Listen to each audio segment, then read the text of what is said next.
यह केवल एक शहर ही नहीं, एक एहसास है। और बस एक आवाज मेरे कानों में गूंजी कि एक दिन आपको भी यहीं आना है। मंजिल तो तेरी यही थी, बस जिंदगी गुजर गई आते आते। ये है बनारस, बना हुआ रस है।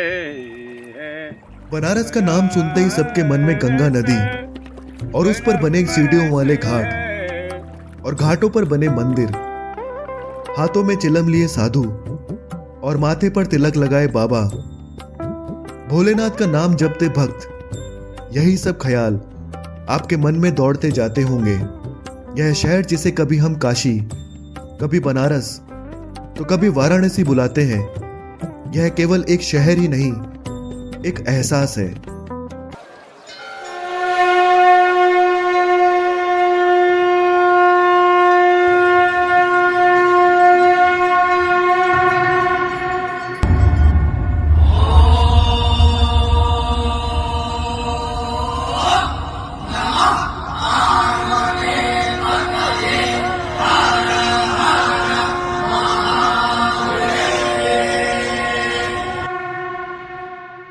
दिल्ली में रहते हुए अक्सर ऊंची इमारतों से बातें करता हूं।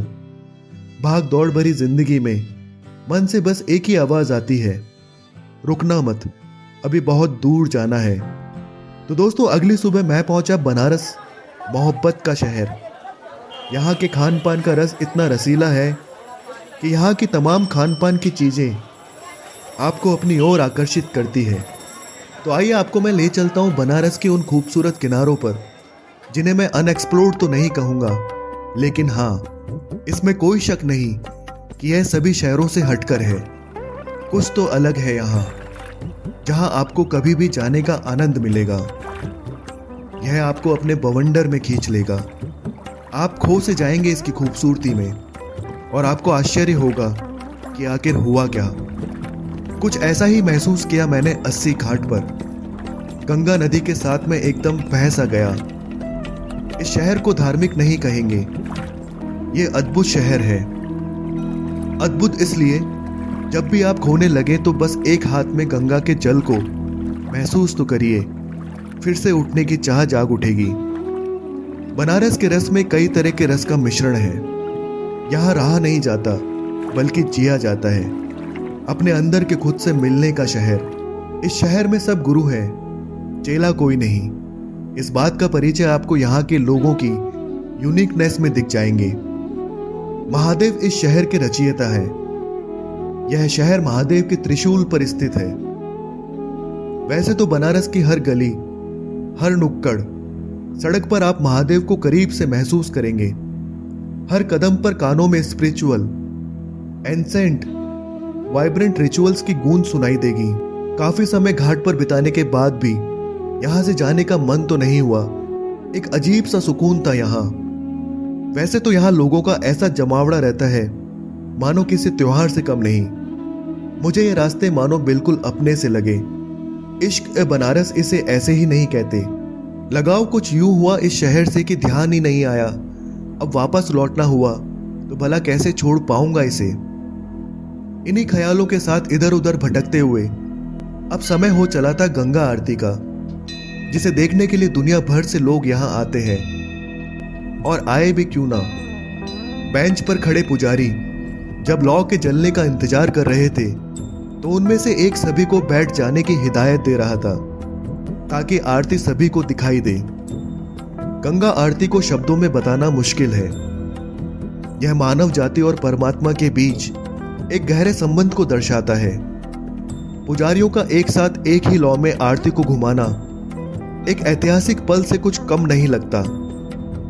आपका इस आरती में शामिल होना ही मानो एक अलग ही शक्ति का अनुभव करवाता है। यह शरीर से बाहर अनुभव करने जैसा है। और इस समय वाराणसी के प्यार में न पड़ना असंभव है। श्री बापूजी महाराज की जय, श्री सत्य साईं बाबा की जय, श्री शोभा माता की जय। सांग बने बच्चे, रंग बिरंगी साड़ियां पहने महिलाएं, उत्सुक पर्यटक आप यहाँ हर किसी को पा सकते हैं। आरती के बाद मैं चल दिया काशी विश्वनाथ मंदिर की तरफ। एक और जहां गंगा मैया शांत थी, वहीं दूसरी ओर मैंने महसूस किया कि यह शहर कभी सोता नहीं है, आपको हर पल जीना सिखाता है। रात को मानो इस शहर की चकाचौंध और बढ़ जाती है। मैं हर एक चीज को बड़े ही जिज्ञासा के साथ अपनी आंखों में कैद कर रहा था।